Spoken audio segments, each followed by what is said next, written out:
আলহামদুলিল্লাহ। আজকের আমাদের জুম মিটিং এর যে মূল যে উদ্দেশ্য সেটা হলো শর্ট সিলেবাস, সংক্ষিপ্ত সিলেবাস যে আমাদেরকে দিয়েছে, এই সংক্ষিপ্ত সিলেবাসটা আমরা কিভাবে বাস্তবায়ন করতে পারবো। এই জন্য আমাদের ডিজি মহোদয় আপনাদেরকে নিয়ে বসে আলোচনা করে যাতে শতভাগ শিক্ষার্থীকে আমরা অ্যাসাইনমেন্টের আওতায় নিয়ে আসতে পারি, এই জন্য মত বিনিময় সভা করার জন্য নির্দেশনা প্রদান করেছেন। সেই আলোকেই আমি আজকে আপনাদেরকে নিয়ে এখন সেই মত বিনিময় সভা করতে যাচ্ছি। তো কথা বেশি বাড়াবো না। ইতিমধ্যে হয়তো আপনারা প্রত্যেকেই আমাদের যে শর্ট সিলেবাস সেই সিলেবাস ডাউনলোড করেছেন এবং আজকে আমাদের ডিজির ওয়েবসাইটে আমরা কয়টা অ্যাসাইনমেন্ট দেব, কোন সপ্তাহে কতটা বিষয় কি দেব, এ বিষয়ে একটা দিক নির্দেশনা দেওয়া আছে, একটা লিংক দেওয়া আছে। আমরা সেই লিংকটাও ডাউনলোড করে নেব।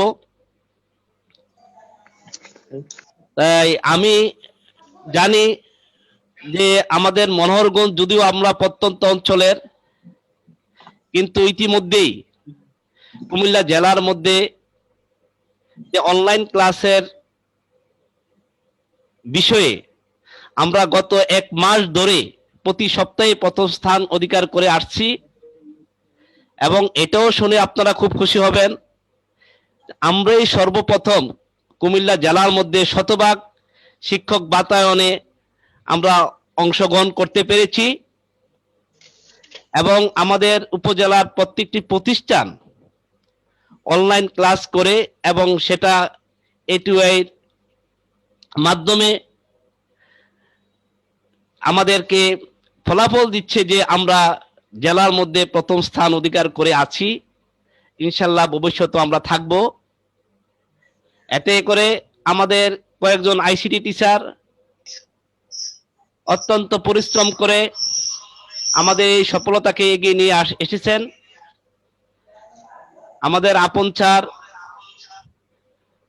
আমাদের ইসমাইল স্যার এবং ইব্রাহিম সাহেব, আমাদের এই বিপুল স্যারের, বিশেষ করে এই 3 জন আইসিটি শিক্ষক পরিশ্রম করার কারণেই কিন্তু আজকে আমরা জেলার মধ্যে প্রথম স্থান অধিকার করতে পেরেছি এবং সকল শিক্ষক আমাদের শিক্ষক বাতায়নে আমরা অংশগ্রহণ করতে পেরেছি। আমি আপনাদের কাছে বিনীত অনুরোধ করব যে আপনাদের চেষ্টা আজকে আমাদের এই সফলতা নিয়ে এসেছে। আমি আশা করব আমাদের এই যে সামনে 1 মাস যে সংক্ষিপ্ত যে সিলেবাস দিয়েছে সেই সিলেবাসটাকে আমরা শতভাগ শিক্ষার্থীর কাছে মানে সিলেবাসের যে জ্ঞান অ্যাসাইনমেন্টের মাধ্যমে আমরা সেটা পৌঁছে দিতে পারবো, সাথে অনলাইন ক্লাস করে। আমি এই পর্যায়ে আমাদের আপন সাহেবকে দায়িত্ব দিয়েছিলাম যে আমাদের এই যে সংক্ষিপ্ত যে সিলেবাসটা দেওয়া হয়েছে এই ব্যাপারে কিছু আলোচনা করার, মানে কিভাবে আমরা বাস্তবায়ন করলে আমরা 100% স্টুডেন্টের কাছে আমরা পৌঁছে দিতে পারবো এ ব্যাপারে একটু আলোচনা করার জন্য। তো আমাদের আপন সাহেব কি আছেন? হ্যাঁ জি স্যার, আসসালামু আলাইকুম। আলাইকুম। হ্যাঁ, আপনি একটু কাইন্ডলি আপনি এই বিষয়টাকে একটু উপস্থাপন করেন।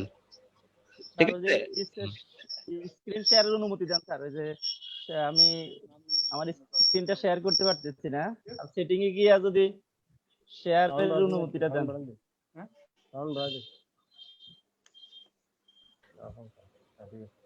হইছে স্যার ওই যে কর্নারে সেটিং আছে, সেটিং এ গিয়ে যদি ওই যে স্ক্রিন শেয়ার, হ্যাঁ দিচ্ছি স্ক্রিন যাতে শেয়ার করতে, হ্যাঁ স্ক্রিন শেয়ারে এটা দিয়ে দিচ্ছি, কর্নারে আছে। আসসালামু আলাইকুম সকল প্রধান শিক্ষক, অধ্যক্ষ, সুপার এবং সকলের প্রতি আমার সালাম, কারণ আসলে আপনাদের সহযোগিতায়, আপনাদের কারণেই মনোরগঞ্জ উপজেলায় শতভাগ অনলাইন স্কুল করা সম্ভব হয়েছে। আমি সকল প্রতিষ্ঠান প্রধানদের কাছে আসলেই আমি কৃতজ্ঞ যে আপনারা সর্বাত্মক সহযোগিতা করেছেন এবং আপনারা আপনাদের প্রতিষ্ঠানকে ডিজিটালাইজ করার জন্য আপনাদের, আমি মাঠ পর্যায়ে আপনাদের সাথে কাজ না করলে আমি বুঝতাম না আসলে প্রধান শিক্ষকগণ কতটা আন্তরিক। মানে কোনো প্রধান শিক্ষকের আমি আন্তরিকতার অভাব দেখিনি। সবাই খুব স্বতঃস্ফূর্ত ভাবে সহযোগিতা করার কারণে আমাদের মনোরগঞ্জ উপজেলা এখন কুমিল্লা একটা আলোচিত, কুমিল্লা না বাংলাদেশের শিক্ষা বাতায়নে একটা আলোচনার কেন্দ্রবিন্দু হয়ে পড়েছে মনোরগঞ্জ উপজেলা। তা আমি এটার সকল কৃতিত্ব সকল প্রধান শিক্ষকদের উৎসর্গ করলাম এবং আপনারা ইনশাল্লাহ দোয়া করবেন। পাশাপাশি আমাদের মনোরগঞ্জ উপজেলায় কয়েকজন আইসিটি শিক্ষক, আর যদিও আমাদের 3 জনের নাম মেনশন করেছে, এছাড়াও যে বগুড়ের সোহেল স্যার বগুড়া আদর্শ উচ্চ বিদ্যালয়, এরপরে পঞ্চগ্রামের মাকসুদ স্যার, আমতলি আব্দুল গাফফার স্যার সহ আরো অনেক শিক্ষক যারা আসলে খুব ভালো নিজেদের প্রতিষ্ঠানকে নিজেরা তুলে নিচ্ছেন, পাশাপাশি পার্শ্ববর্তী প্রতিষ্ঠানগুলোকে তুলে নিচ্ছেন। তো আমি কথা বাড়াচ্ছি না, আসলে আমরা অনেকেই ইতিমধ্যে বিষয়গুলো ডাউনলোড করেছি, তারপর আমি একটু দেখাই আসলে আমাদের কি করতে হবে। একটু সময় দিয়ে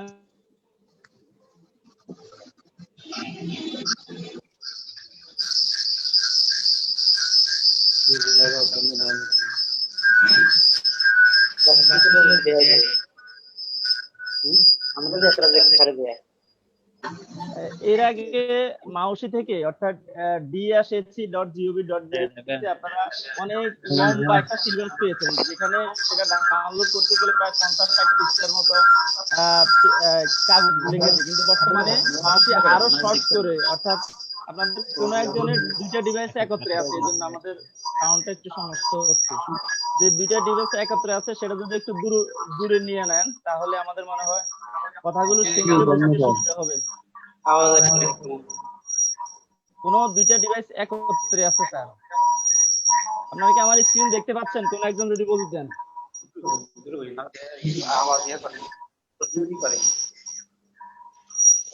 স্যার আমার স্ক্রিন কি দেখা যাচ্ছে কিনা? হ্যাঁ দেখা যাচ্ছে, শুনতে পাচ্ছি এখন স্যার। জি দেখা যাচ্ছে। কোনো এক জায়গায় 2টা মোবাইল বা ল্যাপটপের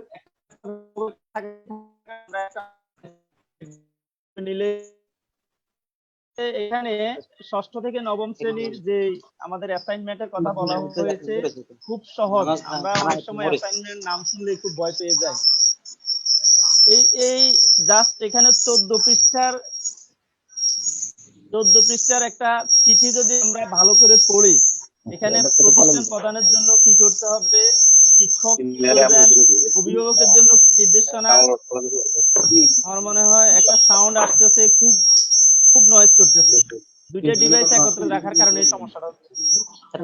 আপনারা যদি একটু মিউট করে রাখেন সবাই, একটু মিউট করে দেন।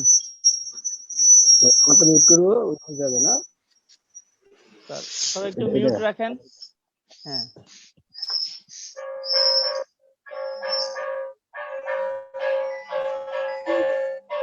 একটু মিউট রাখেন। স্যার আমি কি শুরু করতে পারি? আপনারা যদি একটু মিউট করেন তাহলে মনে হয়। হ্যাঁ গোবিন্দ কর্মকার, ঠিক আছে। আচ্ছা এখানে কেন এটা তুলে ধরা হয়েছে বা শিক্ষকের নির্দেশনা কি, আপনারা একটু এই 14 পৃষ্ঠার একটা চিঠি যদি আপনারা পড়েন তাহলে কিন্তু পুরো বিষয়টা আপনাদের খুব ক্লিয়ার হয়ে যাবে। এখানে প্রথমে লেখা আছে অ্যাসাইনমেন্ট গ্রিড, অর্থাৎ প্রতি সপ্তাহে 3টি করে অ্যাসাইনমেন্ট দিতে হবে। এখানে মোট প্রত্যেক ক্লাসে 18টি অ্যাসাইনমেন্টের কথা উল্লেখ আছে, সেটা আমি আপনাদেরকে দেখাবো। তো এই প্রথম সপ্তাহের জন্য ইতিমধ্যে কি কি অ্যাসাইনমেন্ট আপনারা দিবেন, এটার উত্তরটা কেমন হবে সেটা এখানে দেওয়া আছে। চিঠিটা আপনারা ডিএসসি থেকে গেলেও পাবেন, অথবা আমাকে বললে আমি আপনাদেরকে মেইল করে দেব, আপনাদের ইমেইলে আমি পাঠিয়ে দেবো, যেহেতু ইমেইলগুলো ইয়াতে আছে। তো এখানে দেখেন শিক্ষকের জন্য মূল্যায়ন নির্দেশনা, অ্যাসাইনমেন্ট গ্রিড অনুসরণ করে শিক্ষার্থীকে প্রতি সপ্তাহে 3টি করে অ্যাসাইনমেন্ট দিতে হবে। নির্ধারিত বিষয়সমূহের প্রস্তাবিত অ্যাসাইনমেন্ট জমা নেওয়া, মূল্যায়ন করা, পরীক্ষকের মন্তব্য সহ অ্যাসাইনমেন্টটি শিক্ষার্থীকে দেখানো, তারপরে প্রতিষ্ঠানে সেটি সংরক্ষণের কাজটি 31শে ডিসেম্বরের মধ্যে সম্পন্ন করতে হবে। অর্থাৎ আজ 1 তারিখ থেকে মূলত কাজটা শুরু হয়ে গেছে। আগামী 31শে ডিসেম্বরের মধ্যে এই কাজগুলো করা লাগবে। প্রতিটি শিক্ষার্থীর অংশগ্রহণ নিশ্চিত করতে হবে। প্রতিটি শিক্ষা প্রতিষ্ঠানকে সকল মূল্যায়ন রেকর্ড যথাযথভাবে সংরক্ষণ করতে হবে। অ্যাসাইনমেন্টের আওতায় ব্যাখ্যামূলক প্রশ্ন, সংক্ষিপ্ত উত্তর প্রশ্ন, সৃজনশীল প্রশ্ন, প্রতিবেদন প্রণয়ন ইত্যাদি অন্তর্ভুক্ত রয়েছে। শিক্ষার্থীরা অ্যাসাইনমেন্টগুলো সাদা কাগজে সহস্ত লিখে জমা দিবে। কাগজের ক্ষেত্রে আমরা অনেকে মনে করছি A4 সাইজ, কোনো অন্য কোনো ধরনের বাধ্যবাধকতা নেই, অর্থাৎ সাদা কাগজে লিখে তারা জমা দিবে। এক্ষেত্রে শিক্ষার্থীকে প্রতিষ্ঠানে আসতে হবে এমনটা নয়, অর্থাৎ অভিভাবক বা তার প্রতিনিধি স্বাস্থ্যবিধি অনুসরণ করে প্রতি সপ্তাহে একদিন শিক্ষা প্রতিষ্ঠান থেকে অ্যাসাইনমেন্ট সংগ্রহ করবেন এবং জমা দিবেন। এখন প্রথম অ্যাসাইনমেন্টটা কি হবে সেটা তারা প্রথম দিন গ্রহণ করবেন। এই প্রথম অ্যাসাইনমেন্ট জমা দেওয়ার সময় তারা দ্বিতীয় অ্যাসাইনমেন্ট নিয়ে যাবে শিক্ষার্থীর জন্য। শিক্ষার্থী আসতে পারে, অভিভাবক আসতে পারে বা প্রতিনিধি আসতে পারে। শিক্ষার্থীর লেখায় তার মৌলিক চিন্তা, এই বিষয়গুলো আমরা পড়লেই, অর্থাৎ এটা হচ্ছে শিক্ষকের জন্য, শিক্ষক কিভাবে অ্যাসাইনমেন্ট দিবেন বা কিভাবে সেটা মূল্যায়ন করবেন। আমি এই চিঠিটা আপনারা যদি ডিএসসি থেকে ডাউনলোড করতে না পারেন, আপনাদের সবাই ইমেইলে সেটা পাঠিয়ে দেওয়া হবে। ইনশাআল্লাহ আজকে রাতেই পাঠিয়ে দেব। আচ্ছা, এটা হচ্ছে শিক্ষকের জন্য। এবার শিক্ষার্থীদের জন্য কিছু নির্দেশনা আছে। শিক্ষার্থীদের শিক্ষণফল অর্জনের মূল উদ্দেশ্য পরবর্তী শ্রেণীর পাঠ গ্রহণের ক্ষেত্রে এটি সুবিধা প্রদান করবে, তাই এটি অনুসরণ করা জরুরি। অ্যাসাইনমেন্ট তৈরি করতে এনসিটিভি প্রণীত ও প্রকাশিত 2020 শিক্ষাবর্ষের পাঠ্যপুস্তক ব্যবহার করলে চলবে। আমি এই সপ্তাহের অ্যাসাইনমেন্ট গুলো আমি পড়েছি, সেখানে বিশেষ করে বই থেকে সরাসরি অনেকগুলো প্রশ্ন দেওয়া আছে। যেমন আমি ইংরেজি বিষয়ে যেগুলো দেখেছি, সরাসরি বইয়ের লেসন ওয়াইজ কিছু সেকশন ওয়াইজ তারা সরাসরি দিয়ে দিয়েছে, সেটা দেখে আচ্ছা। এরপর প্রতিষ্ঠান প্রধানগণের জন্য নির্দেশনা আছে, এগুলো আপনারা পড়বেন, আমি আর এটা পড়লাম না। যেটা আপনাদের জন্য আমার উদ্দেশ্য সেটা হচ্ছে এই বিষয়টা আপনারা একটু ফলো করেন। অর্থাৎ প্রথম সপ্তাহে বাংলা, ইংরেজি এবং বাংলাদেশের বিশ্ব পরিচয়, এই 3 বিষয়ের অ্যাসাইনমেন্ট হবে। বাংলা, ইংরেজি, বাংলাদেশের বিশ্ব পরিচয় প্রথম সপ্তাহে হবে 3 বিষয়ের অ্যাসাইনমেন্ট। এবং আপনারা একটু খেয়াল করেন, বাংলা বিষয়ে মাত্র 2টা অ্যাসাইনমেন্ট হবে। একটা হবে প্রথম সপ্তাহে, আরেকটা হবে ষষ্ঠ সপ্তাহে। এটা দেখাচ্ছি আমি ষষ্ঠ শ্রেণীর, আপনারা দেখছেন কিনা, ষষ্ঠ শ্রেণীর পুনর্বিন্যাসকৃত।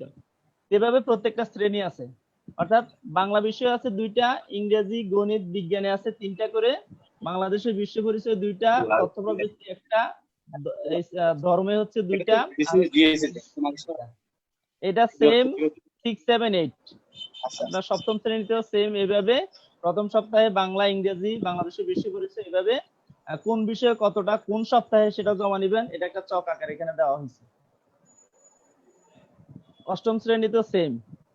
এখন আমাদের প্রথম সপ্তাহের জন্য দশম শ্রেণীতে গ্রুপের বিষয়গুলো 3টা করে দেওয়া হয়েছে, যেখানে ধর্মের দেওয়া হয় নাই। আমি দেখতে পাচ্ছি যে বাংলা, ইংরেজি, গণিত, বিজ্ঞান বা বাংলাদেশের বিশ্ব পরিচয়, তথ্য প্রযুক্তি আর হচ্ছে গ্রুপের যে বিষয়গুলা, সেখানে গ্রুপের 2টা বিষয়কে এখানে অগ্রাধিকার দেওয়া হয়েছে, রসায়ন এবং কেমিস্ট্রি এবং ফিজিক্স। বায়োলজিটা রাখে নাই, আর ফিনান্স ব্যাংকিং রাখে নাই, আর সম্ভবত পরিণতি রাখে নাই।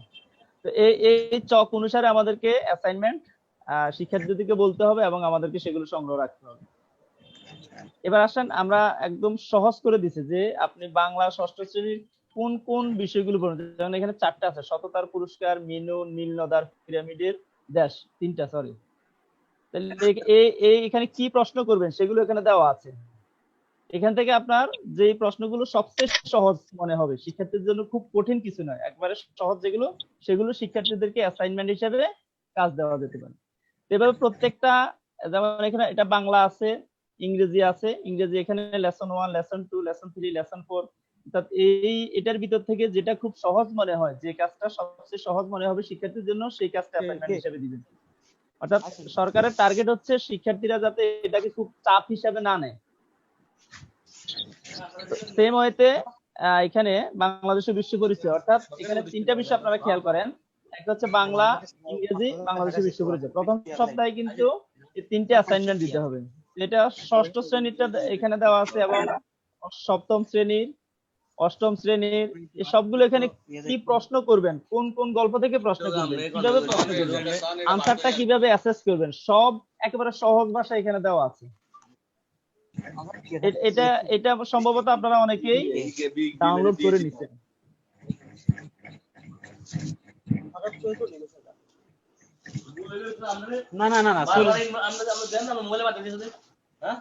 এই হইলো মূলত আমাদের অ্যাসাইনমেন্টটা আমরা কিভাবে নিব। এখন আপনাদের মধ্য থেকে যদি এই বিষয়ে কোনো প্রশ্ন থাকে আপনারা প্রশ্ন করতে পারেন।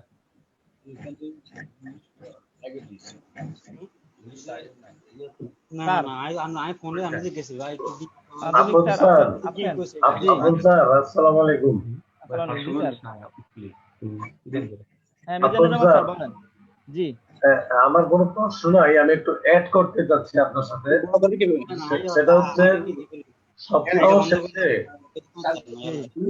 আপনি একটু মিউট করে দেন, সবাইকে একটু মিউট করে দেন। একটু মাধ্যমিক স্যার দৃষ্টি আকর্ষণ করছে, সবাইকে যদি মিউট করেন তাহলে কথাগুলো বুঝতে শুনতে সুবিধা হয়। আমাদের কথা কি শুনেন?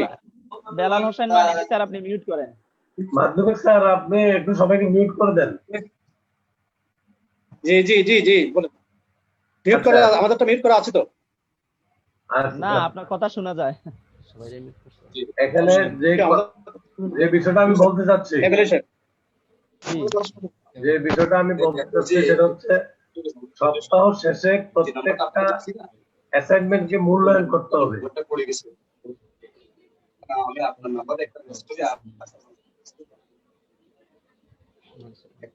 স্যার আপনি আনমিউট করেন। মিজানুর রহমান এখন তো স্যার আপনি আনমিউট করেন।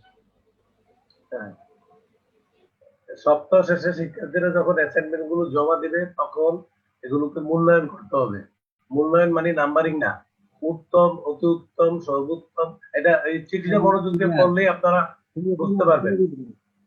চিঠিটা যদি মনোযোগ দিয়ে পড়েন তাহলে সকলেই বুঝতে পারবেন। চিঠিটা অত্যন্ত সহজ সরল ভাষায় লেখা হয়েছে এবং এটা যদি কোনো ভুল ত্রুটি থাকে দ্বিতীয় সপ্তাহে যখন শিক্ষার্থী নতুন অ্যাসাইনমেন্ট নেওয়ার জন্য আসবে তখন তাকে এটা ফেরত দিতে হবে। সেটা পুনরায় লিখে কারেকশন করে আবার জমা দিবে। তাকে এই সুযোগটা দিতে হবে। মূল্যায়নের প্রক্রিয়াটা হবে, ধন্যবাদ আপন স্যারকে, অতি উত্তম, উত্তম, ভালো, অগ্রগতি প্রয়োজন। এবং এটা মন্তব্য করবেন, স্পেসিফিক মন্তব্য করবেন এবং এগুলো সংরক্ষণ করতে হবে যেন পরবর্তীতে ভিজিটররা আসলে পরে দেখানো যায়। এই কথাটা আমার মনে হয় আপন স্যার বাদ করে দিয়েছিল, এই কথাটা আমি যোগ করলাম। ধন্যবাদ আপন স্যার। হ্যাঁ, ধন্যবাদ স্যার। না, আমার এখানে আরো অনেক কিছুই বাদ আছে যেটা আমি সবটা বলি না। আমি বলছি এই চিঠিটা যদি সবাই পড়েন আশা করি খুব একটা সমস্যা হবে না, খুব সহজ ভাষায় লেখা আছে। মিজান স্যার, মিজান স্যার, মিজান স্যারের ব্যাপারে আমি একটু কথা বলি। স্যার তো অসুস্থ, এখন কেমন আছেন স্যার? আলহামদুলিল্লাহ স্যার। আপনি আলহামদুলিল্লাহ, স্যার অসুস্থ ছিলেন, এখন আলহামদুলিল্লাহ কথা বলতে পারতেছে, শুকরিয়া জ্ঞাপন করি। আর মিজান স্যার তো সাতপুকুরিয়া, মির্জাপুর সাতপুকুরিয়া আলহামদুলিল্লাহ আমাদের জেলার মধ্যে গত 4 সপ্তাহ ধরে পাস হচ্ছেন আর কি, অনলাইনে সবচেয়ে বেশি ক্লাস দিচ্ছেন। এই জন্য আমরা এই মনোহরগঞ্জের পক্ষ থেকে স্যারকে মানে ধন্যবাদ জ্ঞাপন করছি।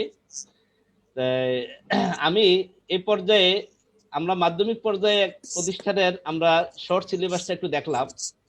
আমি শাহপুর মাদ্রাসার প্রিন্সিপাল মহোদয়কে আপনাদের মাদ্রাসার যে আমাদের যে ইয়েটা আছে, যে শর্ট যে সিলেবাসটা আছে, এই ব্যাপারে একটু সামান্য কথা বলার জন্য আমি অনুরোধ করছি। আপন স্যার। জি, আসসালামু আলাইকুম ওয়া রাহমাতুল্লাহি ওয়া বারাকাতুহু। হ্যাঁ, আসসালামু আলাইকুম ওয়া রাহমাতুল্লাহি ওয়া বারাকাতুহু। ওয়া আলাইকুম আসসালাম ওয়া রাহমাতুল্লাহি ওয়া বারাকাতুহু। জি স্যার, সর্বপ্রথমে স্যার আমাকে আজকের জুম মিটিং এর সুযোগ দেওয়ার জন্য আপনাকে ধন্যবাদ জানাচ্ছি এবং এই যারা জুম মিটিং অংশগ্রহণ করছে সকল প্রতিষ্ঠান প্রধানকে ধন্যবাদ জানাচ্ছি। বিশেষ করে স্যার যে বিষয়টা আপনি এখানে আমাকে বলেছেন যে আমাদের ডিএমই মাদ্রাসা শিক্ষা অধিদপ্তর থেকে ইতিমধ্যেই আমাদের পাঠ পরিকল্পনা যে সিলেবাস প্রদান করা হয়েছে, সেটা আমরা ইতিমধ্যে ডাউনলোড করে নিয়েছি। এখানে যেহেতু কোভিড-19 এর কারণে 18/3/2020 হতে সিটির কার্যক্রম বন্ধ রয়েছে। সে কারণে পাঠকে ছাত্রছাত্রীদের কাছে পৌঁছে দেওয়ার জন্য সরকার 30 দিনের কর্মসূচি গ্রহণ করেছে। 30 দিনের কর্মসূচির মধ্যে বিশেষ করে পাঠ্যসূচি সংক্ষিপ্ত আকারে এখানে উপস্থাপন করা হয়েছে। সেখানে এই পাঠ্যসূচিকে ভাগ করে দেওয়া হয়েছে প্রত্যেক বিষয়ের জন্য। প্রত্যেক বিষয়কে আলাদা আলাদা করে 30 দিনের জন্য নির্ধারণ করে দেওয়া হয়েছে। সে আলোকে শ্রেণী কার্যক্রম চালানোর জন্য হয়েছে। বিশেষ করে শ্রেণী পাঠ মূল্যায়ন করার পাশাপাশি শ্রেণী কার্যক্রম চালাতে হবে। বিশেষ করে অনলাইনে ক্লাসগুলো জোরদার করতে হবে।